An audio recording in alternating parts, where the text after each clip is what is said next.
Mais comment tu fais pour prendre des objets 3D dans ta main? Bon, je pense que tu parles de quand je fais ça. Tu vois ton commentaire, je peux le prendre comme je veux. Bah écoute, c'est très simple. Je viens de lancer sur TikTok Shop ma nouvelle formation aux 500 balles. Non.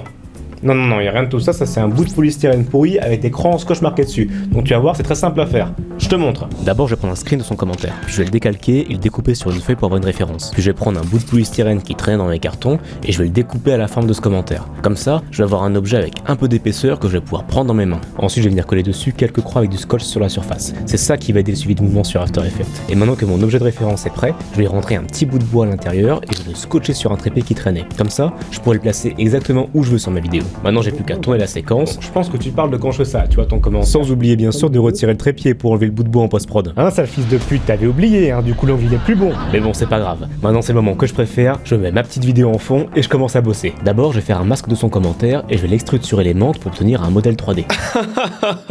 Mais c'est qui ce mec? Mais il est énorme. Pardon, excusez-moi, j'ai eu un fou rire devant la vidéo, mais on reprend. Maintenant que le commentaire est prêt, je vais ajouter l'effet GeoTracker. C'est un plugin de suivi d'objets où je vais pouvoir ajouter mon modèle 3D comme référence de tracking. Et dans mon cas, c'est parfait. J'ai juste à le positionner au bon endroit et à copier les infos sur le nul de mon modèle 3D. Ensuite, je lance le tracking et quand ça bouge un peu, j'ai juste à le repositionner légèrement.